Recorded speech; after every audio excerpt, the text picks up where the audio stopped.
En petite coupure d'ici 1 heure. Ah, tu vas te taire, hein. D'ici 1 heure, s'il veut revoir sa femme vivante, ok? Cyberattaque, prise d'otage et demande de rançon. Voilà 24 heures qu'une véritable crise se déroule. Mais pas de panique, il ne s'agit évidemment que d'une simulation. Le scénario, la banque de M. Yves Profit a été hackée. Pire encore, sa femme a été enlevée. À l'autre bout du fil, le chef d'une cellule de crise fictive composée de plusieurs participants à l'exercice. Plusieurs ont été mis en place pour répondre à ces attaques et négocier la libération de Madame Profit avec le moins de dommages collatéraux possible. Mise en place par la société Chrysalide en partenariat avec la Haute École de Gestion, cette simulation vise à former celles et ceux susceptibles d'aller au front dans l'exercice de leurs fonctions. Il y a un dicton qui dit qu'il y a 2 types d'entreprises, celles qui sont en crise et celles qui le seront. Donc voilà, malheureusement, si j'ose dire, ces gens qu'on forme à la gestion de crise, il y a fort à parier que dans leurs environnements professionnels futurs, ils aient eux-mêmes à gérer des crises. Et comme c'est des cadres, je veux dire, c'est clair qu'ils devront aller au charbon. Quoi de mieux alors qu'une mise en condition? Dans cette première cellule, personne ne se connaissait avant de se lancer. Avec l'organisation comme maître mot, ces 8 participants font désormais bloc pour sauver l'otage. Les 500 000 balles.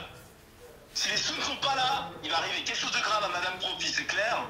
C'est difficile parce qu'on a sans arrêt des scénarios qui se produisent. Et puis au moment où on pensait se reposer, finalement on est activé par un nouveau scénario. Et puis donc comme c'est sur 24 heures, pour l'instant on tient le coup.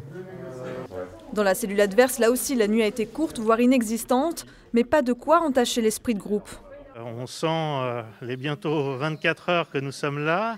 D'un point de vue cohésion d'équipe, à chaque nouvel événement, l'équipe se ressoude, rebondit, repart et continue à se battre pour arriver à résoudre tous les problèmes. Et en parlant de problèmes, le scénario catastrophe se poursuit.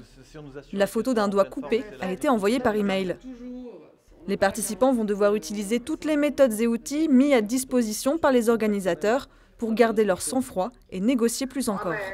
C'est pas possible, c'est pas possible. Ça amène pas mal de méthodologies, de cadres qui permettent justement dans des situations où il peut y avoir du stress et de la fatigue de rester bien concentré et de suivre des plans établis à l'avance qui nous permettent de ne pas nous perdre et de ne pas forcément non plus tomber dans des travers que peut nous procurer l'intuition ou certains biais cognitifs. Un étage plus bas, l'ambiance est évidemment moins tendue. C'est ici que se trouve l'état-major, les animateurs de cette simulation.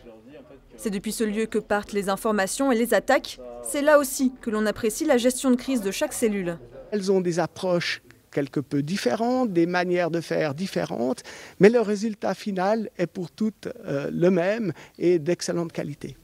Après plus de 24 heures, défi relevé pour tous. Pour la petite histoire, Madame Profit réussira à s'évader, saine, sauve et avec ses 10 doigts.